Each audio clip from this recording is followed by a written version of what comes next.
Mananthavady government medical college ആശുപത്രിയിലെ ചികിത്സാ പിഴവ് സംബന്ധിച്ച് ആരോഗ്യവകുപ്പ് അന്വേഷണം തുടങ്ങി. പ്രസവം കഴിഞ്ഞ് 2.5 മാസത്തിന് ശേഷം ശരീരത്തിനുള്ളിൽ നിന്ന് തുണിക്കഷ്ണം കണ്ടെത്തി എന്നായിരുന്നു യുവതിയുടെ പരാതി. സംഭവത്തിൽ കോൺഗ്രസും BJPയും ശക്തമായ പ്രതിഷേധവുമായി ഇന്ന് രംഗത്തെത്തിയിരുന്നു. കമൽ ആ വിവരങ്ങൾ നൽകും.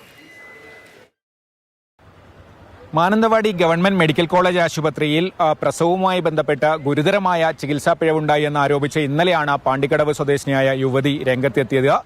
ഒക്ടോബർ 20-ന് പ്രസവം കഴിഞ്ഞതിന് ശേഷം അപ്പോൾ തന്നെ ശരീരത്തിനകത്ത് എന്തോ വസ്തു ഉള്ളതായി പരാതിപ്പെട്ടതായി യുവതി പറയുന്നു. അതിനുശേഷം 2 തവണ ഇതേ ആശുപത്രിയിൽ തന്നെ ചികിത്സ തേടി. പക്ഷേ സ്കാനിംഗ് ഉൾപ്പെടെയുള്ള പരിശോധനകൾക്കൊന്നും അന്ന് ഡോക്ടർമാർ തയ്യാറായില്ല. അതിനുശേഷം ഏതാണ്ട് 2.5 മാസത്തിന് ശേഷം ശരീരത്തിനുള്ളിൽ നിന്ന് തുണിക്കഷ്ണങ്ങൾ പുറത്തു വന്നു എന്നാണ് യുവതി പരാതിയിൽ ആരോപിച്ചത്. കഴിക്കാൻ പറ്റാത്ത വേദന, അത് ഫുഡ് കഴിക്കാൻ പറ്റുന്നില്ല, ഭയങ്കര അസ്വസ്ഥത ഇതൊക്കെയായിരുന്നു. 75 ദിവസം കഴിഞ്ഞപ്പോൾ അത് പുറത്തോട്ട് തനിയെ വന്നു. ഇടയ്ക്ക് ഡോക്ടറെ കാണാൻ പോയപ്പോൾ സ്കാൻ ചെയ്യാനൊന്നും പറഞ്ഞില്ല? ഇല്ല, ഒന്നും പറഞ്ഞിട്ടില്ല. ഉള്ളു പരിശോധിച്ച് ഒരു കുഴപ്പമില്ല, വെള്ളം മാത്രം കുടിച്ചാൽ മതി, അതിന്റെ ഇതുള്ളൂ എന്ന് പറഞ്ഞിട്ട് അവർ പറഞ്ഞു വിടുകയായിരുന്നു ചെയ്തത്. എന്തായാലും ഈ പരാതിയെ തുടർന്ന് ശക്തമായ പ്രതിഷേധങ്ങളാണ് ഇന്ന് മെഡിക്കൽ കോളേജ് ആശുപത്രിയിൽ അരങ്ങേറിയത്. കോൺഗ്രസിന്റെ നേതൃത്വത്തിൽ നഗരസഭാ ചെയർമാനും കൗൺസിലർമാരും ഉൾപ്പെടെ മെഡിക്കൽ കോളേജിൽ എത്തി സൂപ്രണ്ടിനെ ഉപരോധിക്കുന്ന സാഹചര്യമുണ്ടായി. നിരവധി നേരത്തെ സംഘർഷത്തിന് ശേഷം ഒടുവിൽ പോലീസ് കോൺഗ്രസ് പ്രവർത്തകരെ അറസ്റ്റ് ചെയ്ത് നീക്കുകയായിരുന്നു.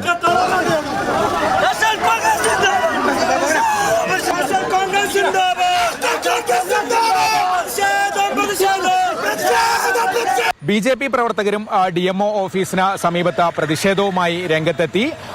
ഏറെ നേരം DMO ഓഫീസിന് മുന്നിലും പ്രതിഷേധമുണ്ടായി.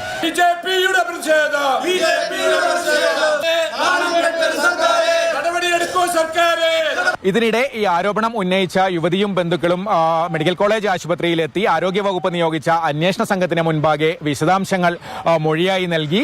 അതിനുശേഷം ഈ യുവതിയുടെ ശരീരത്തിൽ നിന്ന് കണ്ടെടുത്ത തുണി ആശുപത്രിയിലേത് തന്നെയാണെന്ന് ഡോക്ടർമാർ ഉറപ്പിച്ചതായാണ് യുവതി ഈ അന്വേഷണ സംഘത്തിന് മുന്നിൽ ഹാജരായതിനു ശേഷം പ്രതികരിച്ചത്.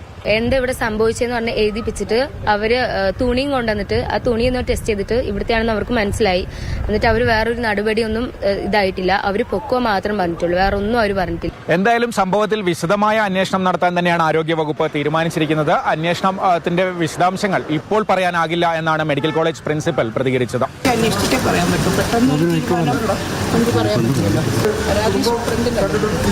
സംഭവവുമായി ബന്ധപ്പെട്ട് മെഡിക്കൽ കോളേജ് ആശുപത്രിയിലെ വിവിധ വിഷയങ്ങൾ ഉന്നയിച്ച പ്രതിഷേധം ശക്തമാക്കാനാണ് പ്രതിപക്ഷ പാർട്ടികളുടെ തീരുമാനം. കമൽ, മാതൃഭൂമി ന്യൂസ്, വയനാട്.